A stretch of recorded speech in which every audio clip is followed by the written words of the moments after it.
How's everyone doing out there? Welcome back to the Past Week in Tech, episode number 2, where I bring you weekly news.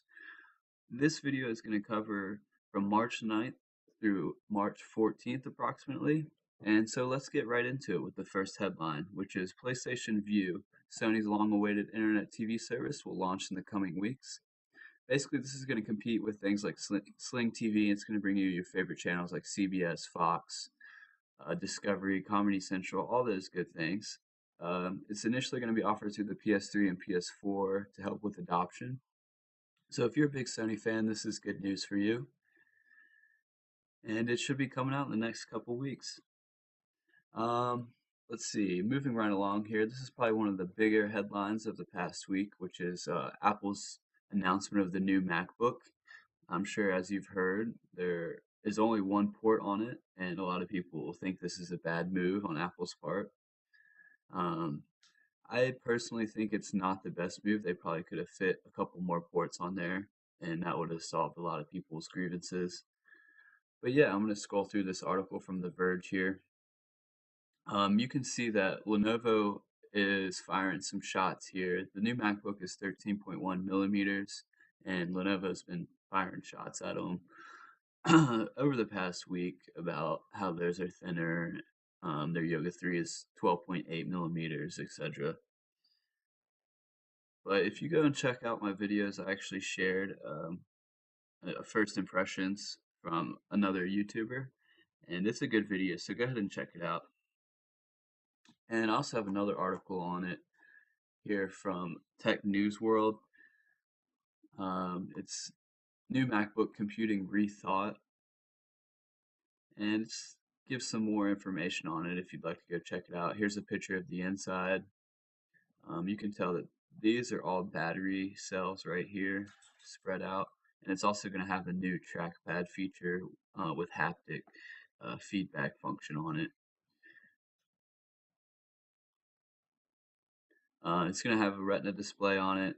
Oh, they're calling the new trackpad the Force Touch with built-in sensors and haptic feedback. The new port that it has on it is USB-C, which is nice. It's going to be coming up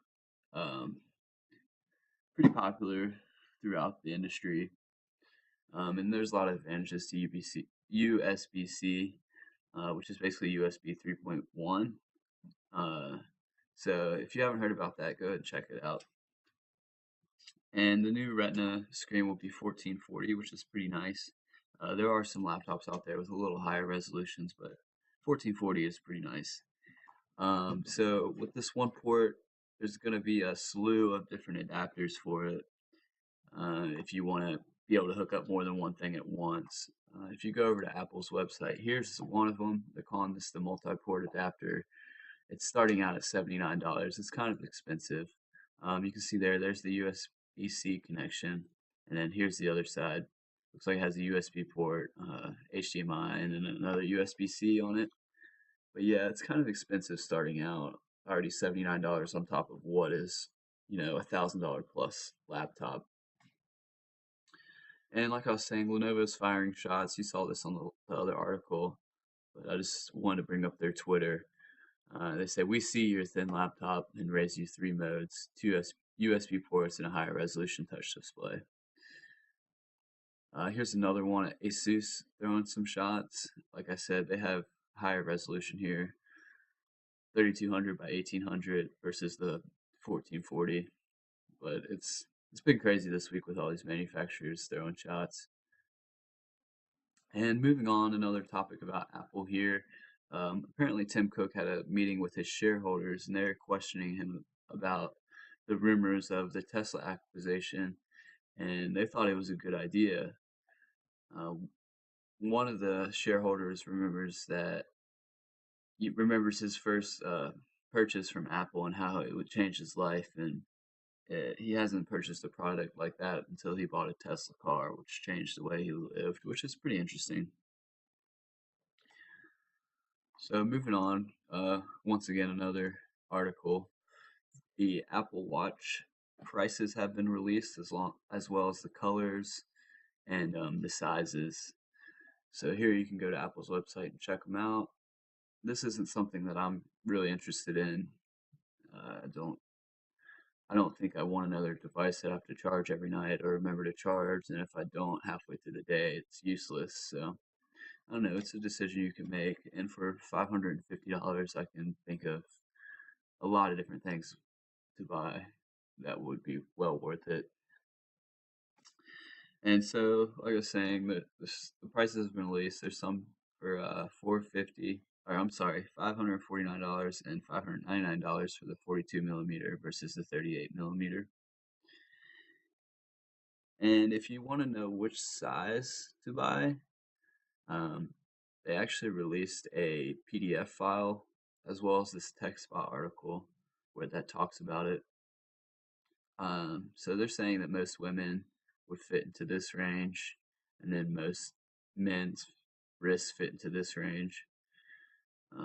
And there's an app, I believe you can get, or you can go check it out in the App Store, where it displays the actual size of the watch on your phone. You can hold it up to your wrist and see. And also, here's the PDF that you can go to. I'll link this in the comments if you want to download this. But yeah, it's pretty cool. And this is really interesting news here. Once again, another article from TechSpot. I love this website. They get straight to the point and don't really, throw in a bunch of nonsense in there. But anyway, nVidia is bundling the new Witcher 3 Wild Hunt game with high-end graphics cards that includes the 980, the 970, or the 960, um, as well as any notebook that contains a 970 mobile or above, which is pretty awesome. I mean, that's a $60 AAA game coming out that's going to be awesome. It's going to be DRM free through GOG, which is cool.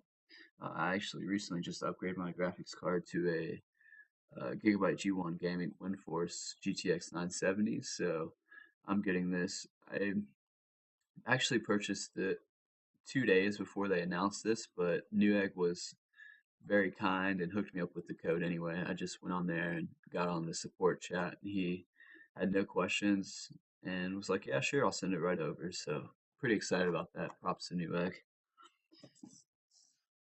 And then moving right along, the FCC has released the excuse me, the document containing the net neutrality and all that. You see here, it's in the matter of protecting and promoting the internet. This is a super long article. Um, see, see how long this thing is. 583 pages. So I'll post a link to this in the comments if you want to go through this and really see what's going on with this. And then moving right along here, this is awesome news. I personally love this. Steam now has over 1,000 games that are compatible with Linux. This is great news for the Linux community because a lot of the people's gripes is that, hey, I can't play this game on Linux, I can't do this on Linux, I can't run Photoshop on Linux, but Valve is really helping out this community through Steam. As you can see here, some of the big name games you can play on Linux, no problem. The new Hotline Miami, Counter Strike. This is brand new. You can go play it on Linux, no problem. Dota 2, all that good stuff. So this is really good news. I'm a Linux fan. I'm not recording this on Linux, but I do use Linux daily. And then some other news from nVidia here. They've announced I don't know if it's recently announced, but it's kind of becoming uh, more to the forefront, which is gaming as a service, or aka GAS. And this is their grid streaming service. Basically, you're gonna be able to stream from a supercomputer in the cloud that does all the computing for you. So this could be good news for some people. I prefer personally having the machine right next to me. It's gonna reduce the latency, and I don't know. You, there's a lot of different things that go into this, but it could be pretty cool. I have a feeling that console gamers will probably enjoy this more so than hardcore PC gamers as myself. And like I was saying, you have to take the lag into account. And I'm just curious what everyone thinks. Is this the future of gaming? Will this take off? Would you do this? Just leave your comments in the section below. and let me know what you think. And that's all I have for you this week. I hope you enjoyed the video and come back next week. Thank you.